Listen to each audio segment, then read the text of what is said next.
నమస్తే. Welcome to Vahini TV. నేను Kavya.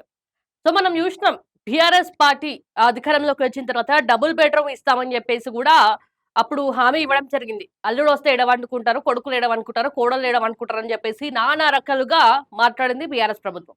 So double bedroom ఇచ్చిర్రు, కానీ అది ప్రజలకి ఎంతవరకు యూజ్ అవుతుంది?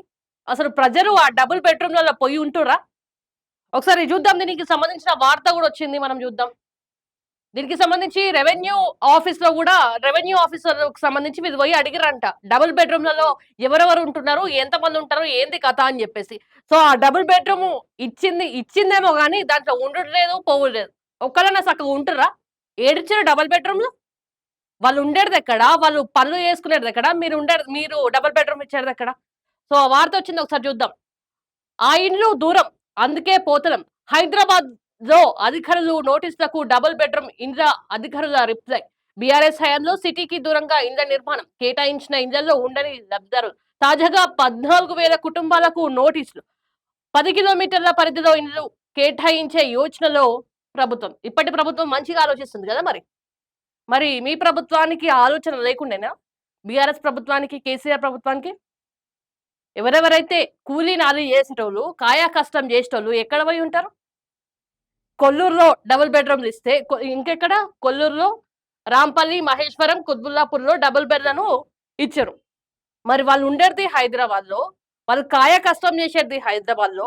వాళ్ళు ఇక్కడ కష్టం చేస్తే ఆడికి కొల్లూరుకి పోవాలంటే ఎంత టైం పడతది? ఎన్ని గంటలు పడతది? మరి అక్కడ అన్ని సౌకర్యాలు ఉన్నాయా? అక్కడేమన్నా పనులు చేసుకోవచ్చా అంటే అది కూడా లేదు. అక్కడ ఊర్లలో ఈ పొయ్యి ఇస్తే వాళ్ళు ఎట్లొస్తుంటారు? ఎట్లా పోతుంటారు? ఎమర్జెన్సీగా హాస్పిటల్‌లో ఏమన్నా అయితే డెలివరీలు కావాలంటే, ఏమన్నా కావాలంటే వాళ్ళ పరిస్థితులేంది? మీకు బీఆర్ఎస్ ప్రభుత్వంలో కొంచెం ఆలోచన కూడా రాలేదా? డబుల్ బెడ్‌రూమ్‌లు కట్టించే టైంలో అరే! ఇంత దూరం ఎట్లొచ్చి ఉంటారు? ఈడ పనులు లేవు, పాడు లేవు. వాళ్ళు ఎట్లా కష్టం చేస్తారు? ఎట్లా బతుకుతారు? ఎట్లా తింటారు? అని చెప్పేసి ప్రభుత్వానికి ఆలోచన రాలేదా గత ప్రభుత్వానికి? మరి ఎంతమంది? ద 14,000 కుటుంబాలకు నోటీసులు ఇచ్చిరంట. 14,000 కుటుంబాలను మీరు ఆగం చేశారు గదా మరి. ఇయ్యకనే ఊకుంటే అయిపోవు. వాళ్ళు డబుల్ బెడ్‌రూమ్ వస్తది అని పడిండొచ్చు వచ్చిందని. మరి ఆ ఆనందానికి అర్థం లేకుండా చేశారు గదా బీఆర్ఎసోళ్ళు. వాళ్ళు కుల్లా చెప్పేస్తున్నారు. మాకింత దూరం ఇచ్చిర్రు, మేము ఉండలేం. మరి దానికి సంబంధించి అక్కడనే ఉండాలని చెప్పేసి కొన్ని రూల్స్ పెట్టిర్రంట. అక్కడుంటేనే వాళ్ళకి ఆ డబుల్ బెడ్‌రూమ్ వస్తది. లేకపోతే రాదు అని చెప్పేసి మధ్యలో ఆఫీసర్లు పోయి చెక్ చేస్తుండేనంట. ఉన్నరా? లేదా? లేకపోతే అది ఉండకపోతే గుంజుకోవడం, అది వేరేళ్ళకి కేటాయించడం, చాలా రకాలుగా డ్రామా చేసింది గత ప్రభుత్వం. మరి దీనికి సంబంధించి ఇప్పుడున్న కాంగ్రెస్ పార్టీ ప్రభుత్వం కొత్త ఆలోచన చేస్తుంది. ఈ ఆలోచన మీకు రాలేదా? ఈ మట్టి బుర్రలకు తట్టలేదా? దాదాపు 10 కిలోమీటర్ల మేర దూరంలో ఇళ్లను ఇయ్యాలని చెప్పేసి కూడా ఈ ప్రభుత్వం ఆలోచిస్తున్నట్టయితే తెలుస్తుంది. మరి ఆ డబుల్ బెడ్‌రూమ్‌ల పరిస్థితి ఏంది మరి? ఒకవేళ నిజంగా చాలా మంది కొల్లూరులో నేను కూడా పోయి చూసిన డబుల్ బెడ్‌రూమ్‌కి సంబంధించి. అక్కడ ఎలాంటి వసతులు లేవు, హాస్పిటల్‌లు లేవు, స్కూల్‌లు లేవు, ఏం లేవు. మరి ఎట్లా?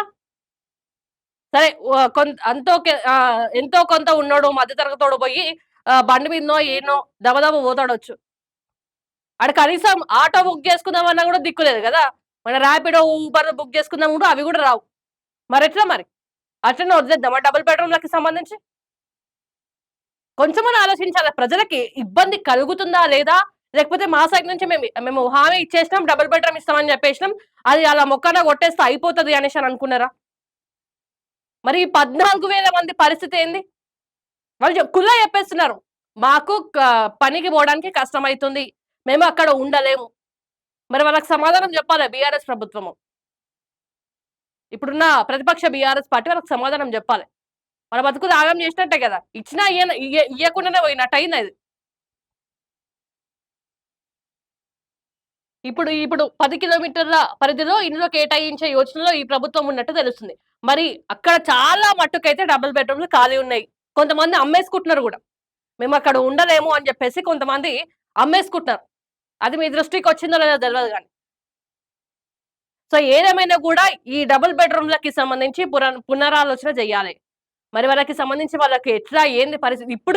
ఇప్పుడిచ్చే ప్రభుత్వం గూడా ఒకసారి ఆలోచిస్తుంది గాబట్టి, మరి నిజంగా ఇది దృష్టిలో పెట్టుకోవాలి. వాళ్ళకి ఉపాధి ఎట్లొస్తది? వాళ్ళు కష్టానికి పోతే పోయేటట్టు, వచ్చేటట్టు ఉంటదా? ఎంత దూరం వస్తుంది? ఏంది అని జెప్పేసి అన్ని దృష్టిలో పెట్టుకొని చేస్తేనే మంచిది. ఏదో ఇచ్చినమా లేదా అలా మొఖాన పడేసినాం అన్నట్టు చేసింది గత ప్రభుత్వం. సో మరి దీనికి సంబంధించి ఇప్పుడు ఇందిరమ్మ ఇల్లు మీరు ఇస్తామంటున్నారు గదా! ఇందిరమ్మ ఇళ్ళకి సంబంధించి కొంతమందికి 5,00,000 ఇస్తున్నారు ఇల్లు కట్టుకోవడానికి. కొంతమందికి ఇందిరమ్మ ఇల్లు కేటాయిస్తామని జెప్పేసి గూడా అంటున్నారు కదా! అది కేటాయించేటప్పుడు మరి ఎక్కడ కడుతున్నారు? నియోజకవర్గానికి సంబంధించి 3,000 ఇల్లేమో ఇస్తామన్నారు. మరి దానికి సంబంధించి ఎక్కడ కడితే ప్రజలకి అది ఉపయోగపడతది? మేము కట్టినందుకు ప్రజలు పోయి అక్కడ ఉంటున్నారా లేదా? వాళ్ళక్కడ సంసారం చేస్తున్నారా లేదా అనేసి ఇవన్నీ దృష్టిలో పెట్టుకొని ఆలోచించి అడిగేయండి. ఎందుకంటే చాలా మంది హైదరాబాద్‌లో పనులు చేసుకుంటా అక్కడెక్కడో కొల్లూరులో పోయి ఉండాలంటే నిజంగా వాస్తవానికి చాలా కష్టం. అక్కడ ఎలాంటి సర్వీసులు లేవు. ఎమర్జెన్సీ‌గా ఎవరికన్నా హార్ట్ అటాక్ వచ్చినా గూడా మళ్ళీ ఈడికి రావాలి. ఓ గాంధీకో, ఉస్మానియాకో రావాలి. కాబట్టి ఇవన్నీ లేకపోతే అక్కడనే మనం కట్టియండి. కొల్లూరుకి సంబంధించి మంచి హాస్పిటల్ గావచ్చు, స్కూల్ గావచ్చు అవన్నా కట్టియండి. అక్కడ పోయి ఉంటారు ఇప్పుడు ఈ 14,000 మంది.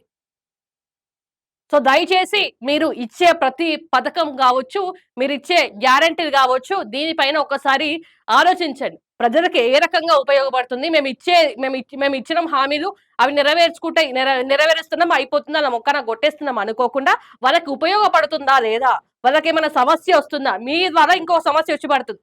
ఇట్లా సమస్య వస్తుందా లేదా అనేసి ఆలోచించి, మీరిచ్చే ప్రతి పథకం గూడా 10కి 10 సార్లు ఆలోచించి, ఆ పథకాన్ని అమలు చేస్తే మంచిది.